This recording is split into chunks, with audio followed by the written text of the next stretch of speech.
Well, first of all, I'd just like you to know that I'm in Brazil right now because I am launching the inspirational docu-series that I shall be doing through the rest of this YouTube career. Correct, director? Okay.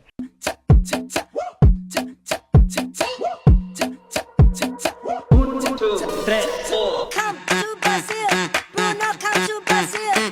Come to Brazil, Bruno, come to Brazil. Come to Brazil, Bruno, come to Brazil. Come to Brazil.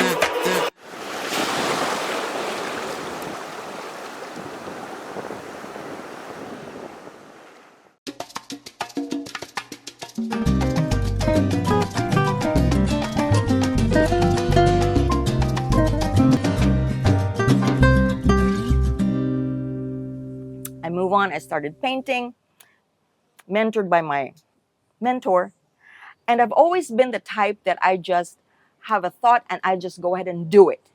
So one day, I just said, I'm going to do an art show in my house. I had already many paintings. So I just did an art show. I set up my paintings. I had a great buffet of appetizers, invited all my friends. This was my first show done in my house. And lo and behold, and it was also the only time when I sold so many paintings at one time. At that time, I didn't know that it was hard to sell art. So I just invited my friends, and then I sold 16 paintings. 16 paintings in one show. I didn't know at the time that this was phenomenal. But then again, the price of my paintings at that time were not expensive. Big paintings I would sell for only $300.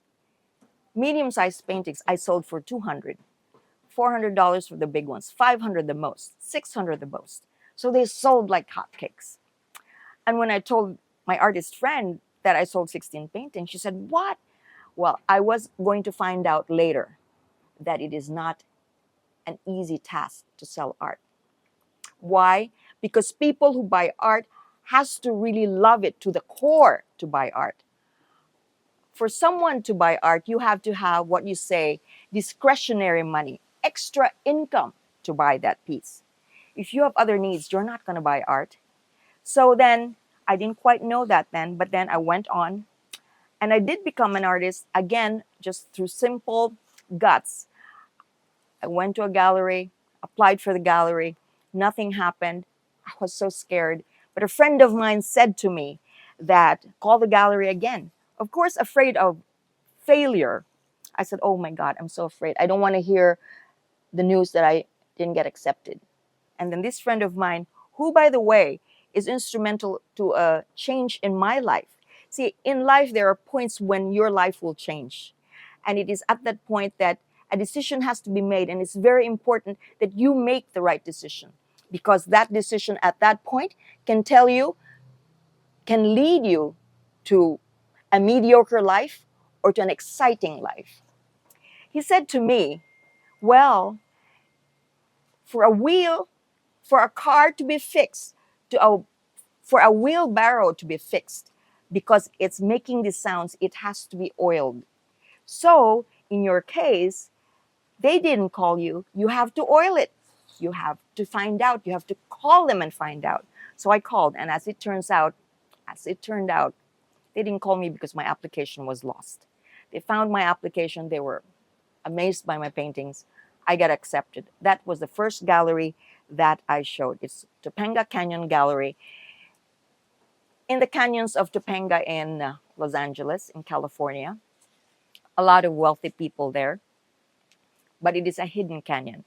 I was an artist there for many years. So that is the story. And then I moved on. Because of the connections I made there, I went on to show in other galleries.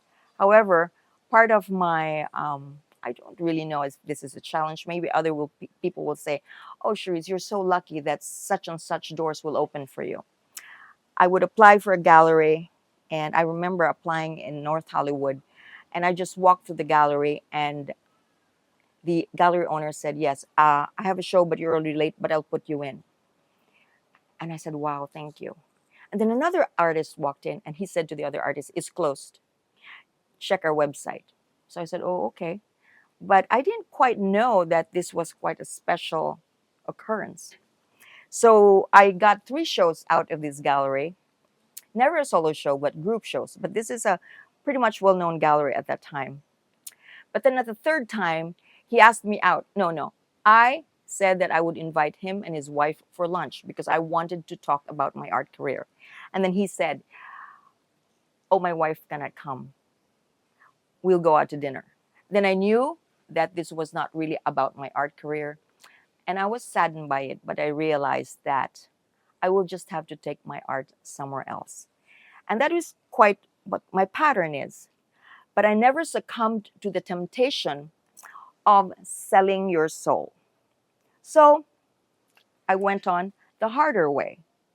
And a harder way means that you have to be creative, you have to be passionate, you have to be resilient.